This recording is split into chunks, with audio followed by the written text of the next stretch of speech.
Kita tak tahu siapa. Kalau tak tahu, maka tak kenal. Kalau tak kenal, maka tak cinta.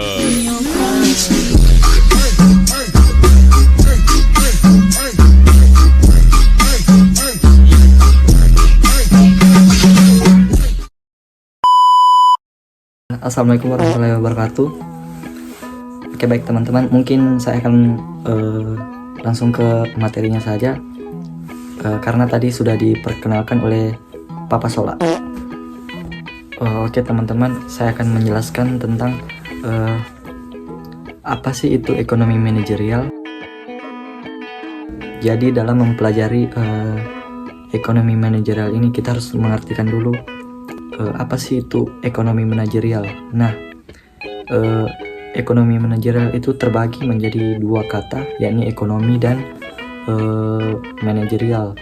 Nah, di mana ekonomi itu adalah suatu ilmu atau suatu bidang yang mempelajari tentang produksi, konsumsi, dan distribusi suatu barang dan jasa. Sedangkan manajerial itu berasal dari kata manager, yang artinya memimpin atau pemimpin.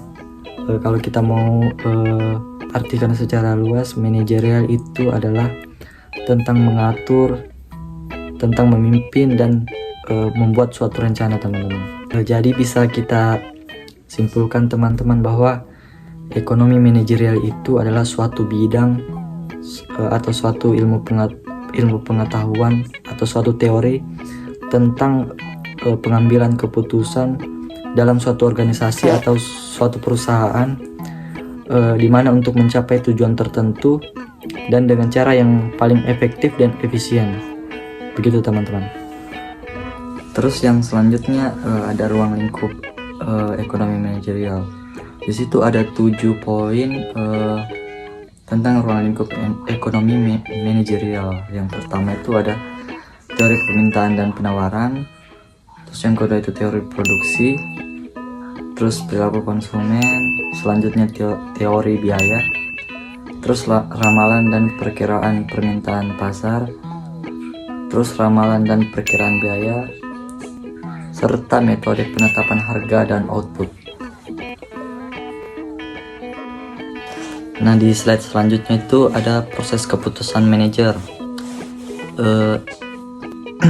Pengambilan keputusan ialah memilih alternatif dari dua atau beberapa alternatif yang ada untuk menentukan arah tujuan yang ingin dicapai. Yani kurang lebih artinya adalah mengambil pilihan atau alternatif atau strategi untuk mencapai arah tujuan yang ingin dicapai, teman-teman. Nah, di situ ada 6 langkah yang harus dilakukan dalam proses pengambilan keputusan. Yang pertama itu ada perumusan masalah. Nah, dalam hal ini manajer diharapkan mampu merumuskan masalah yang ada di dalam suatu organisasi. Nah, terus yang kedua itu ada pengumpulan dan penganalisis data. Manajer diharapkan dapat mengumpulkan dan menganalisis data yang dapat membantu memecahkan masalah yang ada. Nah, poin yang ketiga itu ada pembuatan alternatif kebijakan. Setelah masalah dirinci dengan tepat dan tersusun baik, maka perlu dipikirkan cara pemecahannya. Nah, cara pemecahan ini hendaknya selalu diusahakan adanya alternatif beserta konsekuensinya, baik positif maupun negatif. Oleh sebab itu, seorang manajer harus dapat mengadakan perkiraan sebaik-baiknya. Yang keempat itu pemilihan salah satu alternatif terbaik.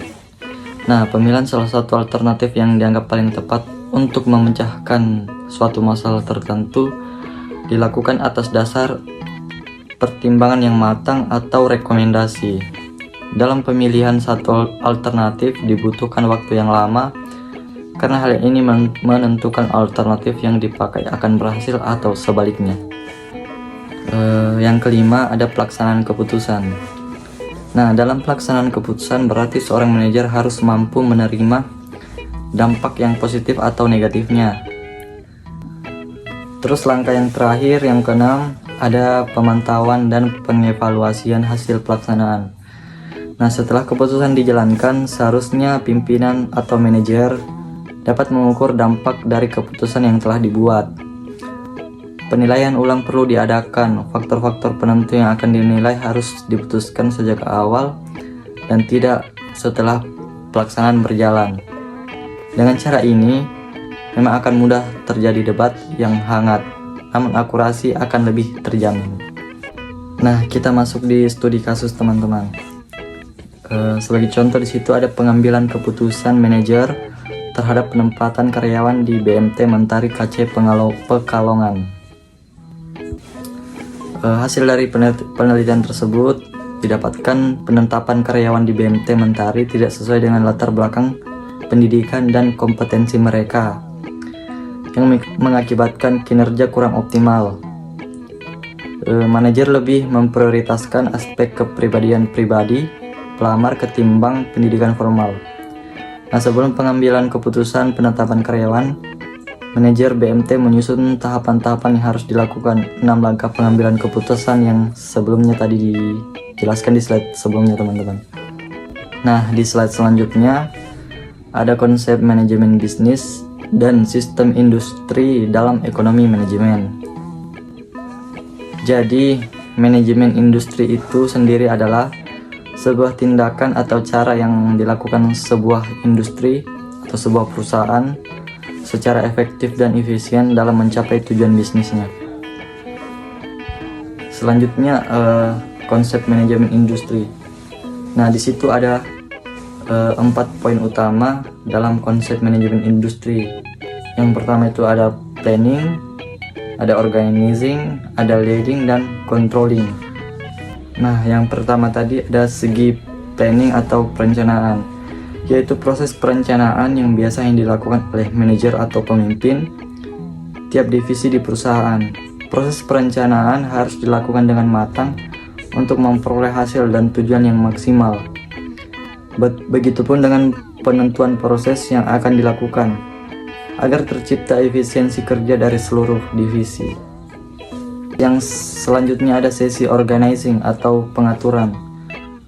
Fungsi berikutnya ini dari manajemen adalah perencanaan yang sudah ditentukan di tahap sebelumnya, lalu diatur mengenai cara pelaksanaannya agar tidak ada hal bias dan mengakibatkan pihak-pihak yang terkait merasa bingung. Nah, poin yang ketiga itu ada segi leading atau kepemimpinan.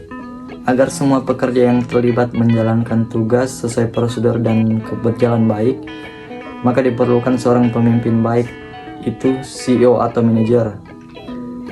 Terus yang terakhir itu ada segi controlling atau pengendalian.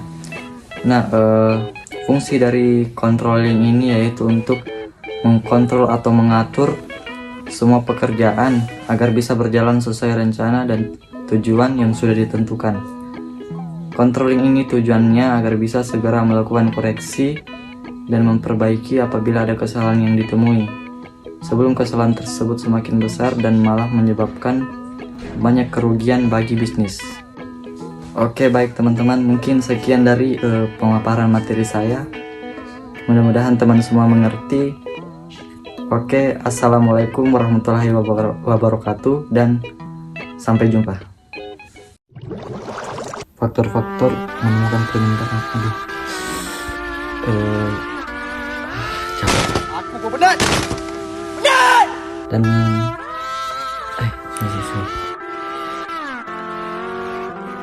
Bang, udah bang. Iya bang, lagi-lagi.